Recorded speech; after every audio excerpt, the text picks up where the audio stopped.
Hey guys, this is John from True Shot, and I am here with Fred from Force Options USA, and we're going to talk about traveling with a firearm during this holiday season. A lot of us are going out of town, and many of us may not know how to travel with a firearm via ground or air. So first thing, always disclaimer, we are not lawyers. We do not claim to be lawyers or act like lawyers on the internet. Please make sure you follow all local guidelines and research all the rules per the state you're going to. Well said. Now that it's said, Fred? All right, well, we get a lot of people that are, especially this time of year, getting ready to travel. Primarily, the questions we get are on air travel. You're going to be flying with a gun. How do you do that? It's actually a lot easier than you think. What you need to do is your firearm, regardless of what it is, be it handgun, shotgun, rifle, it needs to be in what they're classifying as a hard side lockable case. That means it could be a Pelican case, or a lot of times the manufacturers will give you a solid case. So that firearm needs to be put into the case, empty. I always remove the magazine, and I'll put a chamber flag in there as well. Put this inside the case, then we're gonna obviously seal it up, and then all these cases, any case that you have, has to have the capacity to be locked. So this case right here has a couple lock holes on it, and I will say this too, if it has two locking rings on it, you need to have two locks on it. That's especially true with a rifle case. If you lock one side, some shifty person could pop open this side, reach inside, and still get inside. So make sure you lock that up. Once your gun is locked up, you're gonna move on to the ticket counter. You're gonna walk up there, and you're gonna tell the ticket agent, hey, I need to check a firearm. At that point, they're gonna begin to fill out a small orange or red card.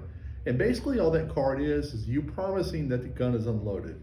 You're gonna look at it, you're gonna read the little statement, you're gonna sign it, date it, and at that point, if it's a rifle case, they're gonna have you open up the case, open it up, they're gonna look inside, probably not know what they're looking at. Right. And then drop that tag inside, you then shut it, lock it back up, and then at that point, we're gonna move on to TSA. Now, if you have a handgun, they will not open up, generally not gonna open up a handgun case like this. What they're gonna do is they're gonna tape it to the outside.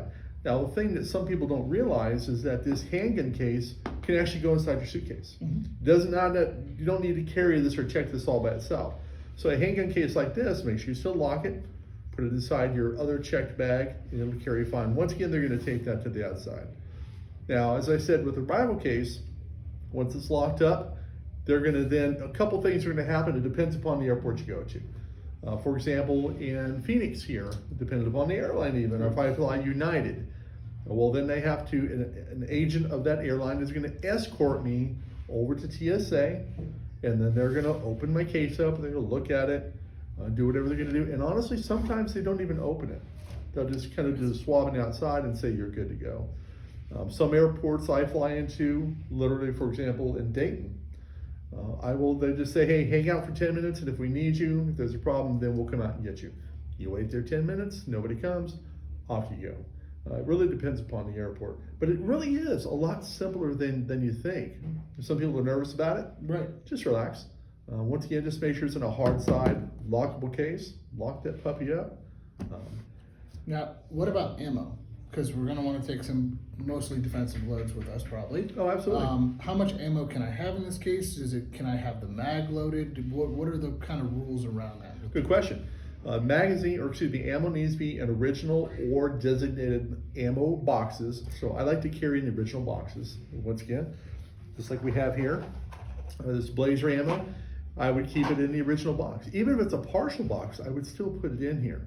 You cannot use baggies and things like this. Your magazines cannot be loaded either. Everything needs to be in an official designated ammo carrier. Now that could be if you're a reloader, it could be in those plastic boxes, but I like to use the original ammo boxes for that itself.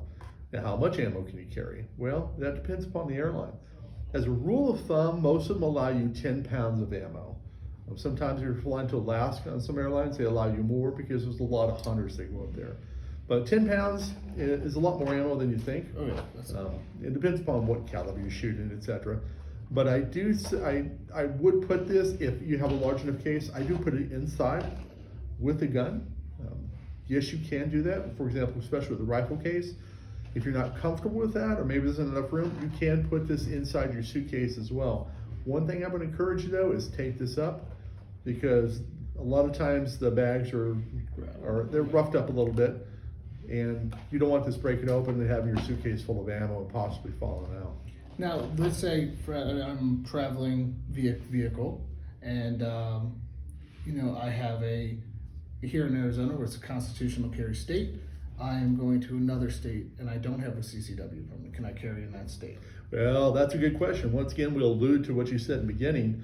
Know the laws of the place that you're going to and traveling through. For example, if you're traveling through Illinois, that can get exciting. Yes, okay. But as a general rule of thumb, most municipalities, once again, not an attorney, you need to check and make sure if the gun is unloaded, locked in a case, in the trunk, or secured away, there's not going to be an issue. There are some states and some municipalities where that is still an issue. You cannot even be in possession of a firearm without a permit. So make sure that you educate yourself about where you're going. Don't just throw it in the trunk and start driving cross country. You need to make sure you know what's going on and where. Right, and if you have a CCW permit, check the states that you have reciprocity with. That's always a good rule of thumb. Now here's a big one, because I've had this experience with a former customer of mine. I'm flying and I get delayed and land in New York. Okay. As long as you do not take possession of that bag, as long as it stays in possession of the airline, you're good to go. I know a gentleman, the case became well known across the country. He was in New Jersey, delayed extensively, took his bag, went and stayed at a hotel, rechecked in, had a firearm in there, and was promptly arrested for that. It sounds crazy, but there are some crazy gun laws out there. So once again, know the rules, know the laws of where you're going. And if you are delayed in an unfriendly, an anti-gun state, make sure that you have them keep possession of the suitcase. So just what we're going around at is, please know the laws of the states that you're going to, and that flying with a firearm is not that big a deal, as many put it. It's not a scary moment. Just make sure that you check your airline's rules before you get to the airport, and make sure that you know the rules and regulations for your airline when you get there. And give yourself some extra time too, because once again, depending upon the airline, depending upon the airport, you may have to wait a little bit, or you may have to be escorted to TSA to make sure that the gun is indeed safe and there's nothing on there. So it will take you a little bit extra time. Not a ton. I've never really been delayed, and I've flown with, you name it, belt-fed weapons. I've flown with everything, and I've never really had a problem. Be professional, be courteous, and more times than not, you're going to get the same back. And that's the big thing. Make sure that you are professional, courteous. Same thing with when you're going to another state. If you do happen to get pulled over, make sure to be professional, courteous, and make sure that you understand that law. And it's always a good rule of thumb to let the officer know that you may have a firearm in the vehicle. Absolutely. So I want to thank Fred for helping us with this today. Always a pleasure, sir. My pleasure. Thank you. Guys, be safe this holiday season. Travel.